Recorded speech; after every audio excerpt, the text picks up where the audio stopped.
curiosity had dragged him out of his house after hearing strange whistles echoing across the city for the past 3 nights. Tonight, the sound was louder, clearer, almost calling his name. As he walked along the broken platform, the air thickened, and the station lights, dead for decades, flickered on one by one. Ayan froze.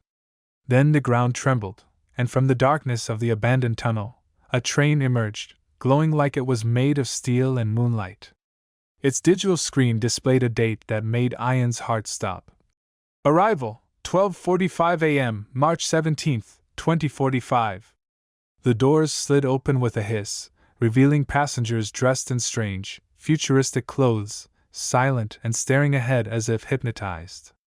A conductor with a metallic visor stepped out, turned directly toward Ayan, and said in a voice that wasn't fully human, "You're late. We've been waiting for you." Shocked and terrified, Ayan took a step back, but the conductor held out a small device showing Ayan's full name, date of birth, and something even more horrifying. Time of death, tonight 1:12 a.m. Ayan felt his breath vanish as the train lights dimmed, and all the passengers slowly turned their heads toward him in perfect, unnatural unison. Ayan's legs felt heavy, but something stronger than fear pulled him toward the open train door as the conductor tilted his head, almost encouraging him to enter. Ayan forced himself to speak. "I'm not getting on," he said, though his voice cracked with uncertainty. The conductor didn't argue. Instead, he tapped his metallic visor, projecting a floating hologram showing a sequence of events that would unfold in the next 27 minutes. Ayan running through the streets, something chasing him, a blinding flash, and then darkness. "Every timeline ends the same," the conductor said, as if reading his thoughts. Ayan swallowed hard and looked around for another way out, but the entire station seemed to shift subtly, like the walls were slowly bending inward. Suddenly, one of the passengers stepped off the train, a woman with silver streaks in her hair and eyes filled with sadness.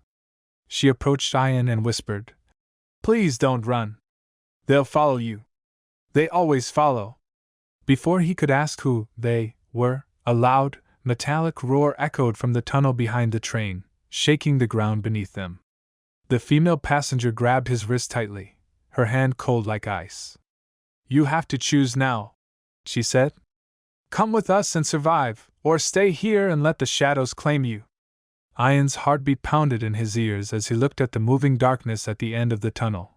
Something crawling, huge, and fast, something that felt unbearably hungry. The lights flickered violently as the monster's silhouette began taking shape, and Ayan realized he had seconds left. Ayan didn't think. He grabbed the woman's icy hand and stumbled into the glowing train just as the shadow creature lunged from the tunnel, its massive limbs scraping across the platform with a screech that pierced the air like broken metal. The doors slammed shut behind him, muffling the creature's roar as the train shot forward with impossible speed, pulling Ayan off his feet. He clung to a pole while the passengers remained unnervingly still, their eyes fixed straight ahead as though they were trapped inside their own minds.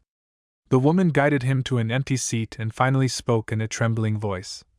"This train isn't from the future, it's from a future where you're already dead." A chill crept down Ayan's spine. "Then why save me?" he whispered. She looked at him, her expression softening. "Because you saved me once. Years from now, in a timeline you haven't lived yet." Ayan tried to process her words, but before he could respond, the conductor stepped forward, raising a device that glowed red. "Timeline anchor detected," he announced. The passengers suddenly blinked back to awareness, gasping like they had been underwater. Alarms blared as the train trembled violently. The conductor turned to Ayan. "You weren't supposed to choose survival. Your presence is collapsing the route." The woman grabbed Ayan's shoulders. "Listen to me, jump when the door opens. You'll live, but you'll forget all this. It's the only way to reset the timeline." The train screeched as a portal of swirling white light appeared outside. The woman yelled, "Go!" With a final breath, Ayan leaped into the blinding brightness. When he opened his eyes, he was standing safely outside his home, the night calm and silent, with no memory of the station, the train, or the woman, except one strange detail lingering in his pocket, a small, futuristic silver ticket stamped with the year 2045, pulsing softly like a beating heart.